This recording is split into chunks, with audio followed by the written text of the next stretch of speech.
Hola, ¿qué tal? Buenos días, buenas tardes, buenas noches. Bienvenidos nuevamente al podcast Coto con el Diablo. Los saluda su servidor, un perro pulgoso o Ascar Ruiz. Nos acompañan también mis amigos, el Mago Serrano. Aquí el Mago Serrano o José Raúl.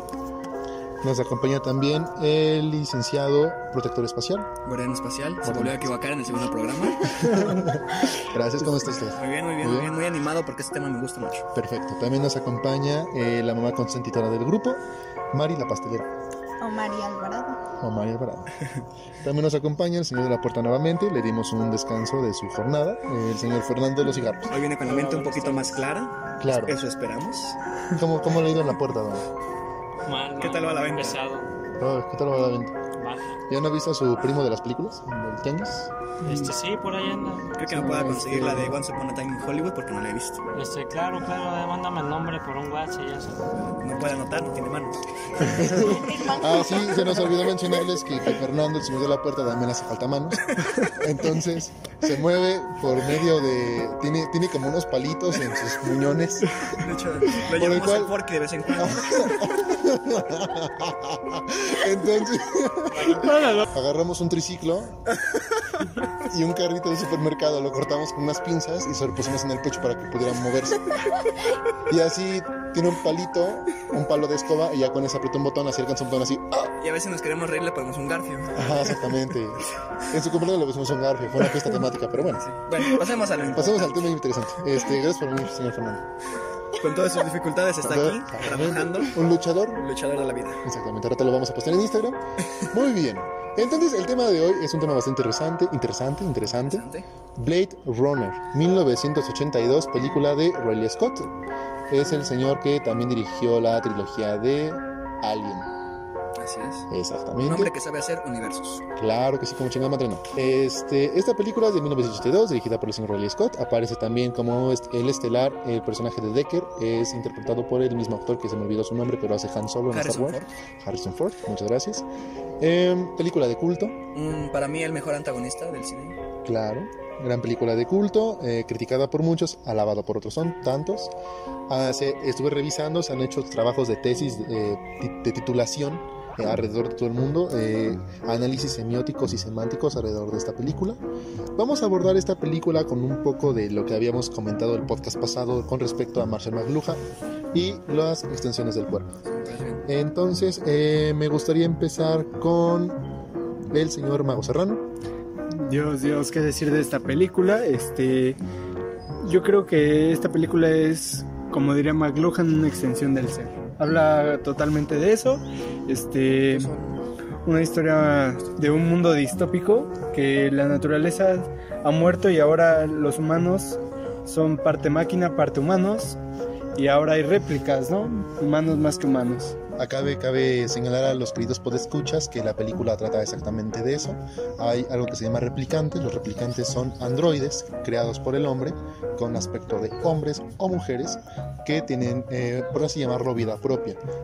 Empieza la película en que escapan unos replicantes de Marte. Ajá, exactamente.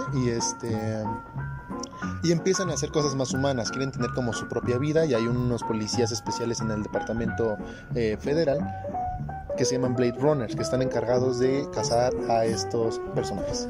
Cabe recalcar que aquí no es caza ni es asesinato, lo llaman un retiro. Sí, exactamente, le llaman retiro. Es como una extracción. Una extracción, no los consideran humanos. Pero bueno, sabemos que el cine en sí mismo es una extensión del hombre. Caliente, exactamente. Caliente la extensión, no el hombre. Ambos. Tal vez un poco de ambos. Una extensión de la calentura. Pero bueno, vamos a empezar a hablar de análisis semánticos y semióticos de la perspectiva de los licenciados y el ingeniero Fernando sobre la película. Entonces, un tema que a mí me gustaría aclarar sería primero el del salto que hay en Deckard entre la realidad y el sueño con respecto a la figura mitológica y fantástica del unicornio, que nos invita a pensar al final de la película si es o no un replicante, o es o no es un humano. El señor guardián espacial. Sí, bueno, para mí este hombre Deckard da alrededor de toda la película, dan pequeños indicios que nos dicen que él no es un humano como tal. Simplemente él no lo sabe. Algo que me parece un poquito contradictorio es que no tiene la misma fuerza que tiene su antagonista. Sin embargo, hay pequeños indicios que nos dicen que él es un replicante. Vean, pongamos el indicio, lo llamamos el indicio 1. Él se enamora. ¿Y de quién se enamora? No es de un ser humano, no es de un ser vivo que vive en la Tierra, en esta distopía horrible que nos muestra Ridley Scott, sino de un replicante. Una replicante. Él a lo largo de la película termina enamorándose de ella. Y ese es el indicio 1. Pasemos al indicio 2. Fotografías. Uno de los replicantes sentía cariño, apego, emociones, 2 de los replicantes, por estas fotografías. Y Decker siente ese mismo apego a esas fotografías. Y por último, la decisión del unicornio. ¿Qué es el unicornio para Decker? ¿Ustedes podrían decirme qué es el unicornio para Decker? Yo lo tomo en lo personal como mencionaba anteriormente, ese salto que se da entre sus sueños y la realidad cuando se crea, se personifica en un origami al final de la película, pero cuando conoce a Rachel empieza a divagar sobre qué tan humano, qué tan replicante puede llegar a ser Rachel y aparece en sus sueños. Así es.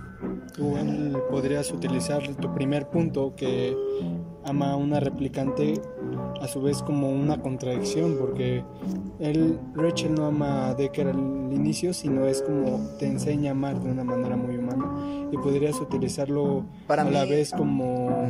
ahí difiere un poco. Ajá, pero podría ser como una forma de decirlo es, pero también te deja la duda que no lo puede ser. Qué bueno que mencionas esto del amor, porque aquí no vemos un amor, para mí un amor natural. No veo un amor de ser humano. Veo un amor de sumisión, un amor violento, que termina siendo un amor pasional. Pero bueno, no nos desviemos tanto del tema. Los replicantes son una extensión dentro de la película del ser humano mismo, y es una obra pura y meramente posmoderna. Tal vez la señorita Mari Pastelera nos pueda ayudar un poco en esta decisión.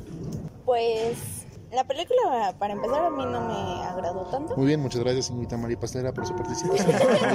No, pero entender que es futurista. Pero que con... en algún momento van a empezar a sustituir a las personas por replicantes, pero va a llegar a tal punto que se va a salir de control, porque igual todo el ser humano, todo lo que crea tarde o temprano se les va a salir de control, porque empiezan a investigar pues nuevas cosas y pues siempre es fuera de control. El claro ejemplo es la muerte del creador.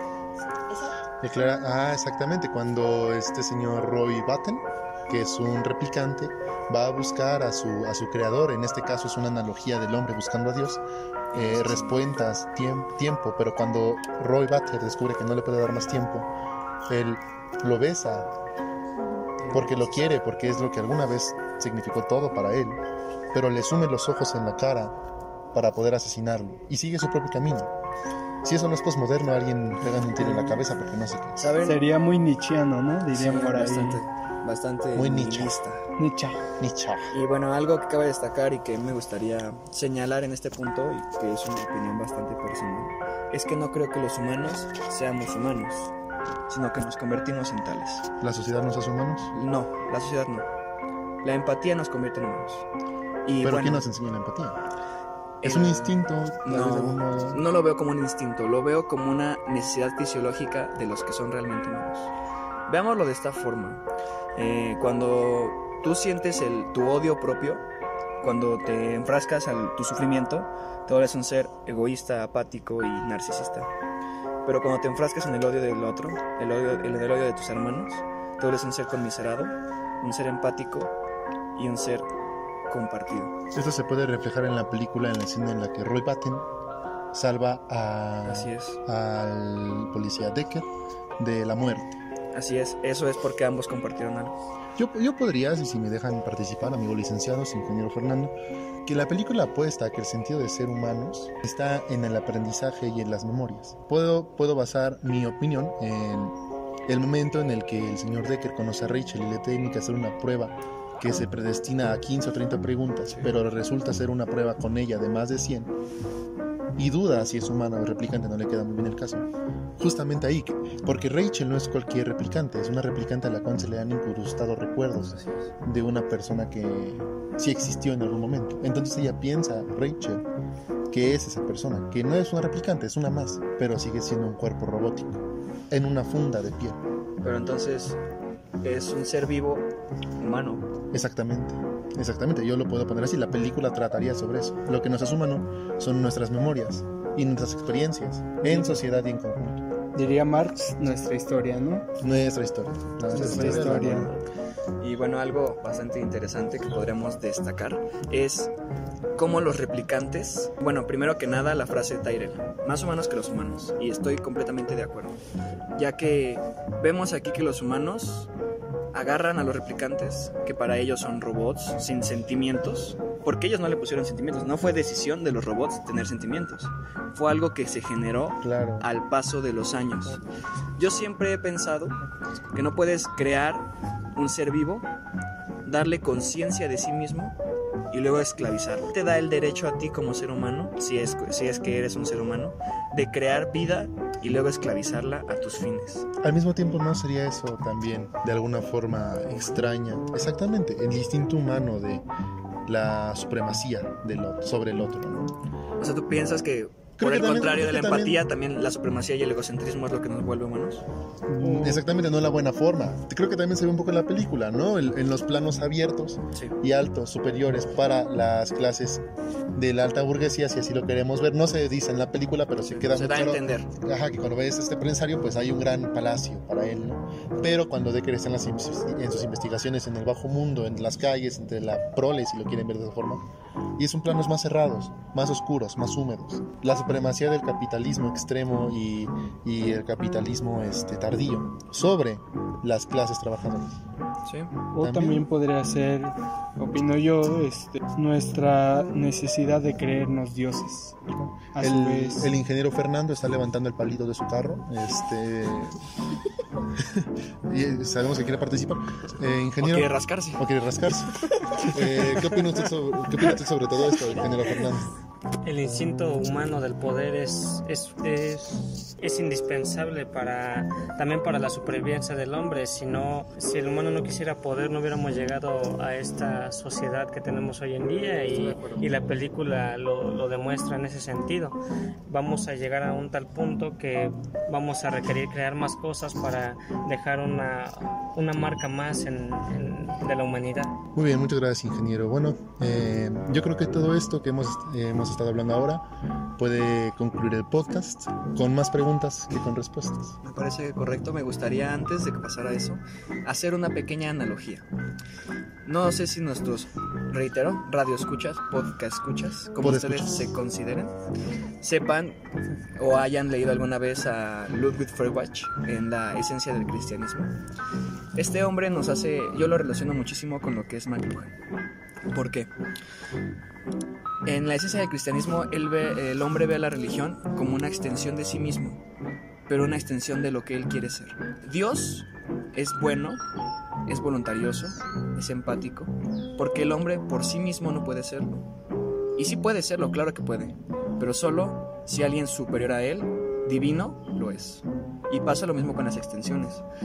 Llega un punto en el que los seres humanos buscan extenderse por medio de estas cosas y extender sus sentimientos, sus deseos, sus razones de ser humanos por medio de métodos tecnológicos. Y esto es porque ellos por sí mismos van perdiendo poco a poco a lo largo de los años su humanidad. Y esto lo podemos ver en el cristianismo, ya que hay inversiones.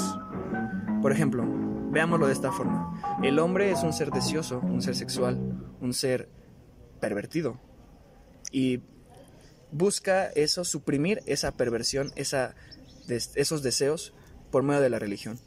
Por algo se crea la Virgen. La Virgen es el escape del ser humano de sus deseos. Las figuras religiosas son extensión del ser humano también. Exactamente. Entonces, son inversiones de esto. El mensaje es la extensión y el medio es la fe. Pero no pasa nada más con el cristianismo, pasa con cualquier religión y grupos, o sea, también pasa Muchas gracias con por tu estos, participación, los santeros. ingeniero Fernando. Podemos dar por concluida aquí el podcast, con más preguntas y con más respuestas nuevamente. Abordaremos el tema después, si usted lo gusta. También tenemos que hablar todavía de Martín Lutero, tal vez sea otro podcast, tal vez no. Entonces, queridos podescuchas, ¿soñarán los androides con ovejas eléctricas? Pregúntenselo ustedes, pregúntenle a Félix Dick. Podemos terminar este podcast con una muy bonita reflexión, y es que no ha importado nada, porque todos esos momentos se perderán en la lluvia, como las lágrimas. Entonces nos merecemos un aplauso. Bravo, bravo. Claro que me hubiera gustado que sobreviviera, pero bueno, ¿quién sobrevive? Altus Pues moments. ya termina la participación de Forky en este... Altus moments will be lost in time.